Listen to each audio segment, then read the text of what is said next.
दुनिया में सबसे अधिक डैम यदि किसी देश ने बनाए हैं तो सबसे पहला नाम चीन का आता है। दुनिया का सबसे बड़ा डैम थ्री गॉर्जेस डैम पहले से ही चीन की यांगजी नदी पर बना हुआ है, जिससे पर्यावरण को बहुत नुकसान हो रहा है। वैज्ञानिकों की माने तो इससे पृथ्वी के घूमने की गति कम हो गई है।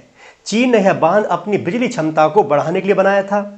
यह एक डैम वैसे ही दुनिया के संतुलन को बिगाड़ रहा था और अब पिछले साल दिसंबर 2024 में चीन ने विश्व का सबसे बड़ा और महत्वाकांक्षी बांध या डैम बनाने की योजना को मंजूरी दे दी है। इस बांध का उद्देश्य भी बिजली का उत्पादन बढ़ाना है।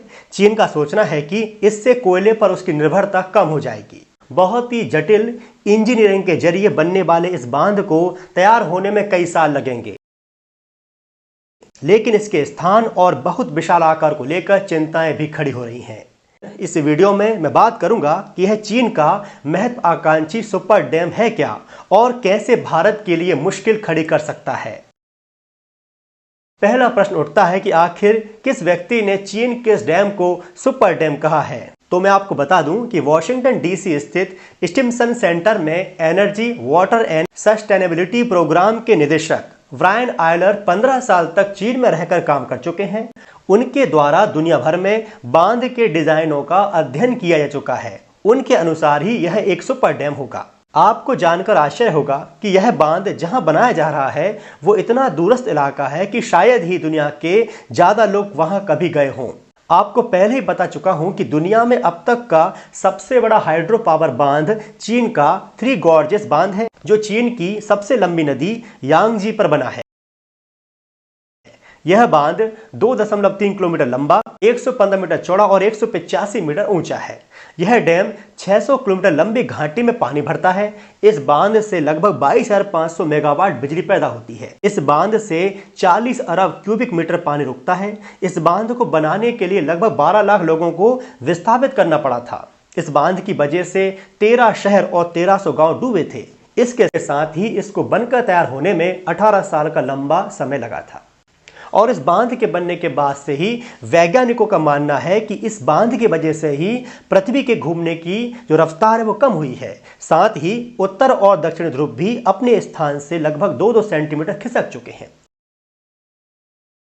इस पहले से ही बने हुए बांध से दुनिया भर में पर्यावरण को नुकसान हो रहा है। अब ये सुपर डैम सामने आने वाला है और यह सुपर डैम इस सबसे बड़े डैम से भी 3 गुना अधिक पन बिजली का उत्पादन कर सकेगा। इस बांध की क्षमता 60 गीगावाट बिजली बनाने की होगी। आप अनुमान लगा सकते हैं कि 3 गुना बिजली उत्पादन करने के लिए इस डैम का आकार भी कितना अधिक होगा और दुनिया पर इसका क्या प्रभाव पड़ेगा। चलिए अब उस स्थान के बारे में और जानते हैं जहां यह डैम बनने वाला है। यह सुपर डैम तिब्बत के दूरस्थ इलाके में सांगपो नदी पर बनाया जाएगा। आपको बता दूं कि यही नदी भारत में ब्रह्मपुत्र कहलाती है। तिब्बत पर चीन ने 1950 के दशक में कब्जा कर लिया था और वहां चीन का शासन है। अनुमान है कि इस बांध को वहां बनाया जाएगा जहां नदी का बड़ा घुमाव है, जिसे ग्रेट बैंड कहा जाता है और इसीलिए इसे ग्रेट बैंड डैम भी कहा जा रहा है। ब्रायन आयलर कहते हैं इस बांध को किस जगह बनाया जाएगा उससे जुड़ी कोई जानकारी पब्लिकली उपलब्ध नहीं है। इस बांध के लिए हिमालय के पहाड़ों में लंबी सुरंग खोदकर नदी का रुख बदला जाएगा। जब सुरंगों से बड़ी मात्रा में पानी तेजी से निकलेगा तो पावर जनरेटर टरबाइन घूमेगी, जिससे बिजली बनेगी।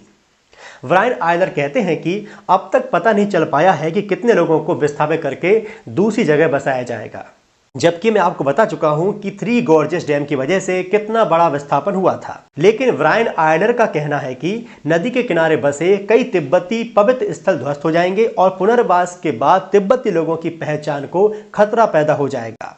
एक अनुमान के अनुसार इस विशाल बांध के निर्माण में 127 अरब डॉलर का खर्च आ सकता है। चिंता का एक मुद्दा यह भी है कि हिमालय क्षेत्र में अक्सर भूकंप आते रहते हैं। जिस नदी पर बांध बन रहा है वह चीन से निकलने के बाद दूसरे देशों में ही बहती है। उन देशों को इस बांध से चिंता हो रही है, जिसमें भारत और बांग्लादेश शामिल हैं। अब हम बात करते हैं भारत के दृष्टिकोण से यह डैम कितना सही और कितना गलत है। भारत चीन संबंध और जल सुरक्षा के विशेषज्ञ नीरज सिंह मनहास दक्षिण कोरिया स्थित पार्ले पॉलिस इनिशिएटिव में विशेष सलाहकार हैं। उनके अनुसार चीन के सुपर डैम या विशाल बांध के निर्माण से भारत और बांग्लादेश पर असर पड़ सकता है। इस बांध के निचले हिस्से में भारत और चीन की सीमा है। भारत में यह नदी ब्रह्मपुत्र कहलाती है और भारत को चिंता है कि चीन इस बांध के जरिए नदी का पानी अपने उन क्षेत्रों की तरफ कर सकता है जहां पानी की किल्लत है। नीरज सिंह मनहास ने कहा, चीन इस पानी को हथियार की तरह इस्तेमाल कर सकता है। चीन इस नदी का पानी रोककर उसे उत्तरी इलाकों की ओर कर सकता है जहां आबादी ज्यादा है। इस वजह से भारत में सूखे की समस्या पैदा हो सकती है। एक चिंता यह भी है कि अगर भारत में मानसून के मौसम में चीन इस बांध से अधिक पानी छोड़ दे तो भारतीय इलाकों में बाढ़ आ सकती है। इस बांध का निर्माण अभी शुरू नहीं हुआ है, लेकिन भारत ने इस बारे में चीन को अपनी चिंता से अवगत करा दिया है। भारत के असम राज्य में चाय के बागान इस पानी पर निर्भर हैं। भारत ने कहा है कि वो चीन की इस योजना पर नजर रखे हुए हैं और अपने हितों की रक्षा के लिए आवश्यक कदम उठा सकता है। वहीं चीन का कहना है कि इस बांध से निचले क्षेत्र के देशों पर कोई बुरा असर नहीं पड़ेगा। इस संबंध में यदि हम अंतर्राष्ट्रीय कानूनों की बात करें तो अंतर्राष्ट्रीय जल कानून के सिद्धांतों के अनुसार पानी का बंटवारा ऐसे होना चाहिए जो सभी के हित में हो, और इतिहास में ऐसे उदाहरण मिलते हैं जहां कई जल विवादों का कम से कम अस्थायी समाधान अंतर्राष्ट्रीय न्यायालय के माध्यम से भी हुआ है। बहरहाल चीन का सुपर डैम अभी बना नहीं है। इससे चीन को तो फायदे होंगे, मगर इसकी वजह से उसके आसपास के पहाड़ों और पर्यावरण पर जो असर होगा उसके बारे में चिंता होना लाजमी है। वहीं भारत और बांग्लादेश के लिए यह सुपर डैम भौगोलिक और राजनीतिक रूप से मुश्किलें खड़ी कर सकता है, जिसके बारे में मैं बात कर चुका हूं। अब आने वाला वक्त ही बताएगा कि चीन का यह सुपर डैम किस तरह बनता है और पर्यावरण के साथ किस तरह से यह खिलवाड़ करता है।